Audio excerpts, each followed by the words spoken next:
nó giống như lúa con mong tiền tiền nữa lúa con mong Hà Giang nữa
bây tết tổ mua mỏ vị nữa bên bà không giờ bên bà luôn gió tôi bé mua là nữa họ ít thì phải nhìn sang nhiều ta cũng đi tôi nói với họ tụ à phải dình cỏ nhớ là tin ta mỏ vị được rồi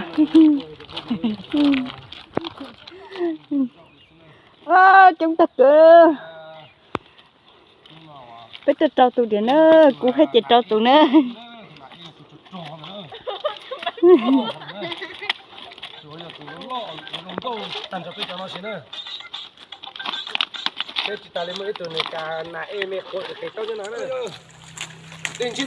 không mất chưa phải bây giờ qua cà phê nó có muốn theo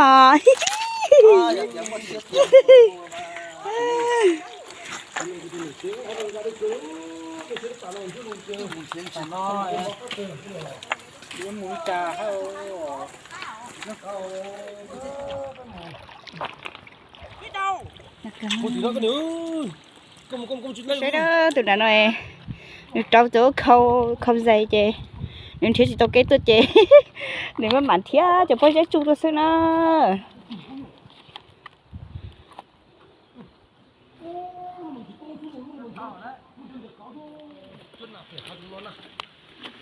phải đi tốt cờ nó này nó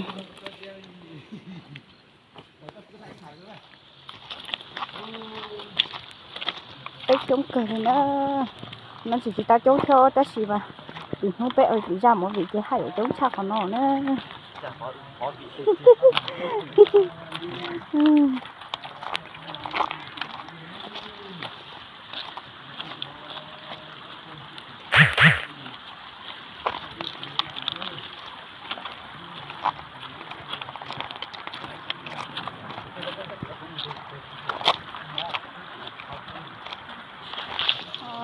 tụi nó chơi giờ bé tụi sợ bà sợ nó bé tụi sợ bà sợ họ tụi cứ lú thay đúa thay một vị nó chơi cho tụi tôi cả số khi để sợ bà sợ nó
Ô, Bữa trước mà đang có cờ đi nữa. có cửa. Có cái tên nào không? Tụi bé ông bộ tên đó. Tụi tí từ qua đi chỉ trâu khâu, nu trâu khâu dây xưa nu thiên lý, sai kế tôi nó.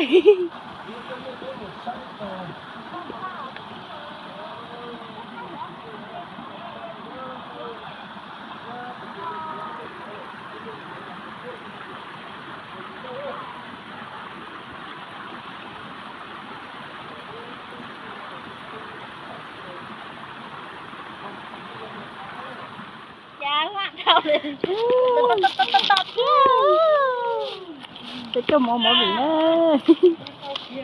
Mà bị chân đi có lâu xứ rồi. Còn lo cá lịa lơ.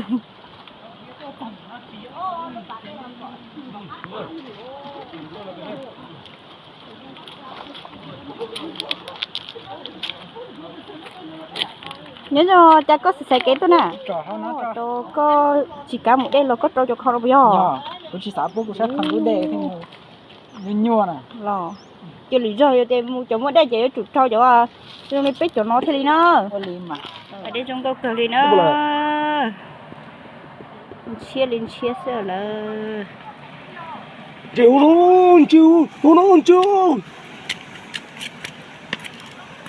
Thế.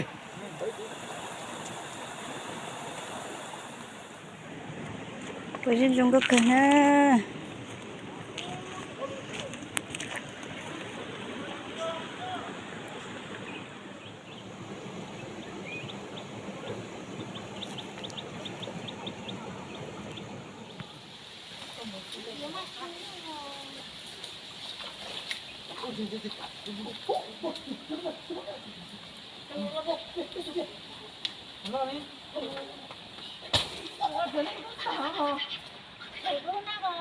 Tụi nó ta toàn tiền chế đó. Tốt cơ, chắc là chịnh đúa mò. Đèn chết xa lấy anh giấy không có cho chồng quất ở đông phi là thằng cô muốn nhớ bản chút xe nó thì phiến tay nào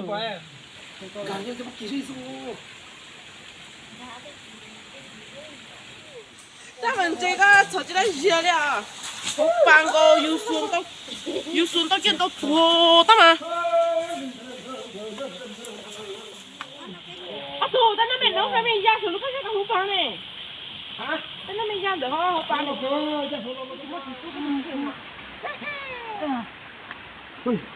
我说啊，给爱啊，给爱。我累了吗？我你怎么？ Tầm á. Có, nó còn bốc.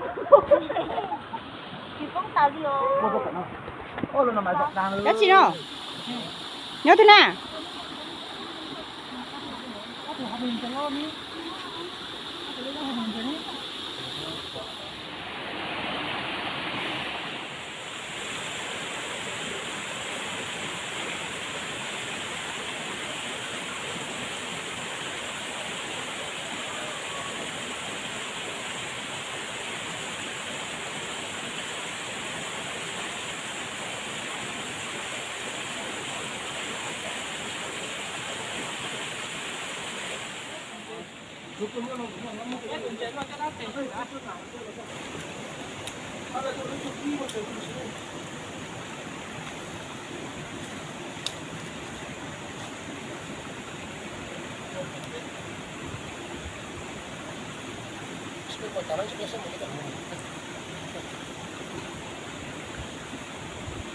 Thế nha cháu à.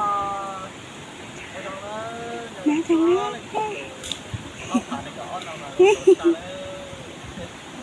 Em chỉ cả thanh rồi nè. Ô, có tôi nhỏ nó hầm mỏ chỉ tha hết kìa.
thế này tôi còn nghe nhạc bỏ cái chia giống vào đấy Ủa chứ cái lỗ rồi giờ nó ăn được chưa nè.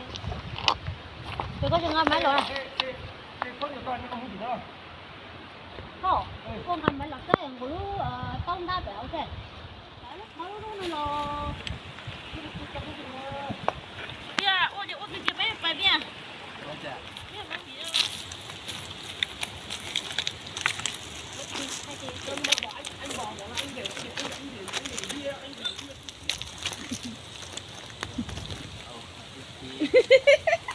quay cú quay máu vị我在头毛我煮那叫种啥么？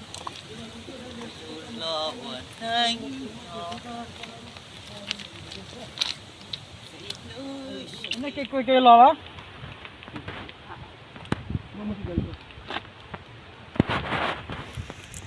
có chiều dưới nha, ít tiền để cho nó đi chiều trâu, để cho hoặc đi chiều trên này, bây giờ nó mua cái này ta là bây giờ rồi nó có sao trở lại thì chắc là cái chừng cái lúc mấy thì con nó bị gì mà. xuống ô tô thì có thể nó có chúng ta thì